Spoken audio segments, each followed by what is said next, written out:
Привет, друзья, привет, давайте воскресенье, давайте вспомним такую вот песню. Ну, вроде бы у нее есть автор, Казан Казиев, если это я правильно нашел. Песня называется «Дельфиненок». Это такая песня, знаете, как вот когда уже сидит компания, выпила, о чем-то говорит, о чем-то рассуждает, и вдруг кто-то берет гитару, а другой говорит ему: а ну-ка, вот помните выражение, спой что-нибудь такое, чтоб душу развернула, а потом свернула. Ну вот эта песня «Дельфиненок», она вроде бы детская, она вроде бы грустная, но она наша, мы ее пели, она дворовая. Давайте попробуем ее исполнить.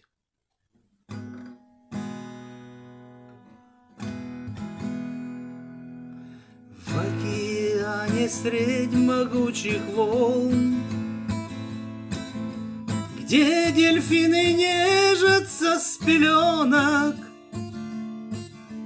раз попался под рыбачий борт, маленький попался дельфиненок,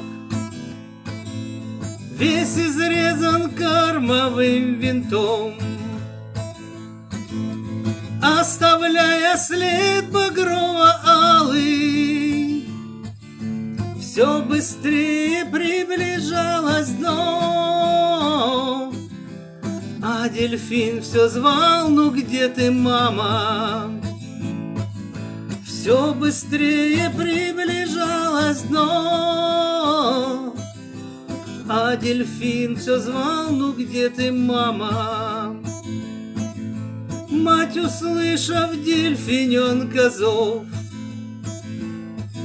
бросилась о скалы, разбиваясь, а вдали послышался лишь стон: мамочка, прости, я умираю. А вдали послышался лишь стон: мамочка, прости, я умираю. И от горя обезумев мать, отомстить решив она за сына, бросилась она на тот корабль, изо всей своей дельфиньей силы. Бросилась она на тот корабль, изо всей своей дельфиньей силы.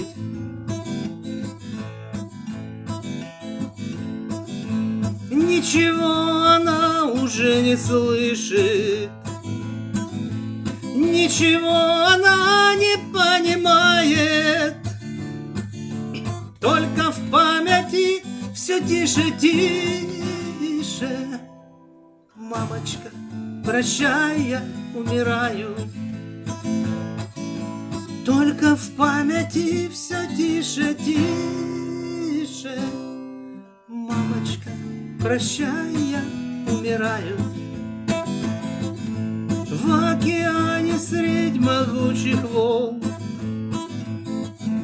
где дельфины нежатся с пеленок, рыбаки нашли на берегу мать, а с нею рядом дельфиненок.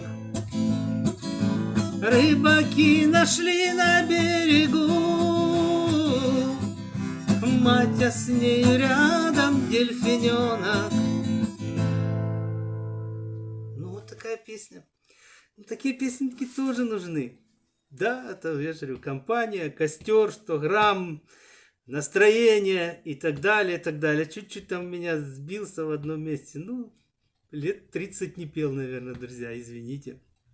Спасибо. Подписывайтесь на мой новый канал в YouTube. Подписывайтесь и будем петь, будем вспоминать наши песни. Будем новые петь, разные будем петь. Грустные, веселые, разные. До следующей встречи.